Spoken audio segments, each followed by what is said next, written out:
तपाईं जुनसुकै बाटो रोज्नुहोस् त्यो निर्णय तपाईँको हुनुपर्छ। यो वाक्य सामान्य लाग्न सक्छ, तर यसको अर्थ असाधारण छ। जीवनमा प्रत्येक मोड, हरेक क्षण कुनै न कुनै निर्णय लिँदै अघि बढिरहेको हुन्छ। ती निर्णयहरू हामी आफैले लिन्छौँ वा अरूको सल्लाहमा। यसले हाम्रो गन्तव्य निर्धारण गर्छ। कसैले डाक्टर बन्ने निर्णय लिन्छन्, कसैले लेखक बन्ने निर्णय लिन्छन्, तर त्यो निर्णय जब आफ्नो भित्री आवाज सुनेर लिइन्छ त्यति बेला मात्र त्यो निर्णय सफलताको ढोका खोल्छ। आज हामी त्यही बाटोको कुरा गर्नेछौँ जुन तपाईँ आफैले रोज्नुहुन्छ, दुनियाँले होइन। सङ्घर्ष, हार, आशा, सङ्कल्प र सफलताको त्यो यात्रा जुन तपाईँको हो। बाल्यकालदेखि नै हामीलाई सिकाइन्छ गर्नुपर्ने काम के हो, के समाजले स्वीकार्छ, के गर्दा पैसा आउँछ। यी सबै बाहिरी आवाजहरू हुन्। हामीभित्र हाम्रो आवाज कहिले नसुनिकन निर्णय लिन्छौँ। मानिसहरू भन्छन् इन्जिनियर बन्नुपर्छ, इन्जिनियर बन्नु ठुलो कुरा हो, सरकारी जागिर पायो भने जिन्दगी बन्छ। कलाकार बन्ने सपना त्यो त खाली समयको खेल हो। तर के हामी आफैलाई कहिले सोध्छौँ म के चाहन्छु?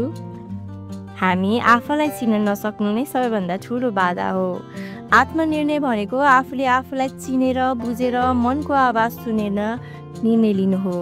त्यो निर्णय सस्तो हुँदैन, सजिलो पनि हुँदैन, तर त्यसको साँचो शान्ति हुन्छ। जब तपाईँ दुनियाँको परिभाषा तोड्न खोज्नुहुन्छ, तपाईँलाई विरोधको सामना गर्नुपर्छ। समाज, परिवार, साथीभाइ सबैले प्रश्न गर्छन्, के ग्यारेन्टी छ? अरूले त्यत्रो कमाइरहेकै छन्, तिमी किन जोखिममा? भविष्य के होला? यही घडीमा तपाईँको साहसको परीक्षण हुन्छ। सङ्घर्षको पहिलो चरण भनेको नै आलोचना सहनु हो। कहिलेकाहीँ तपाईँलाई पनि लाग्न सक्छ कि मैले गल्ती त गरिनँ, तर यो शङ्का स्वाभाविक नै हो। तर त्यो बेला आफूलाई विश्वास राख्नेहरू नै जित्छन्। एउटा सानो सफलताको कथा सुनाउँछु है त।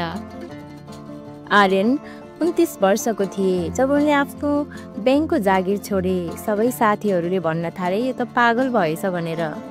उनले आफ्नै गाउँ फर्किए, पुरानो बारीमा अर्ग्यानिक फार्मिङ सुरु गरे।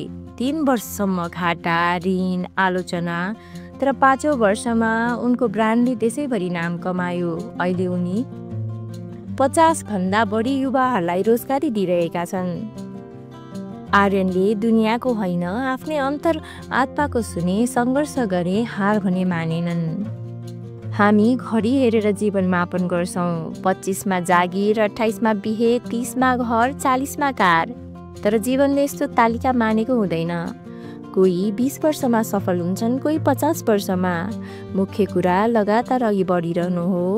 थोरै ढिलो हुन सक्छ, तर तपाईँ सफल हुनुहुन्छ यदि तपाईँ रोकिनुहुन्न भने।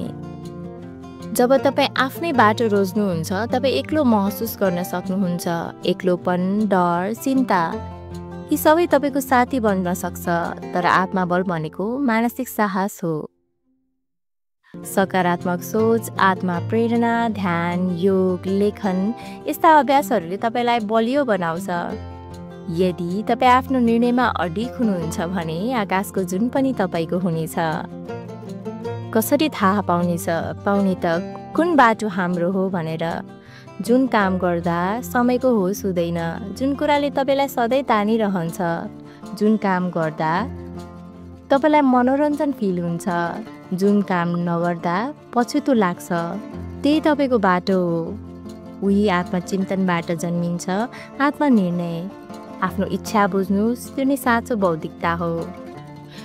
प्रेरणा बाहिरबाट आउने होइन, ऊ सफल भयो भनेर तपाईँ सफल हुनुहुन्छ त्यो होइन।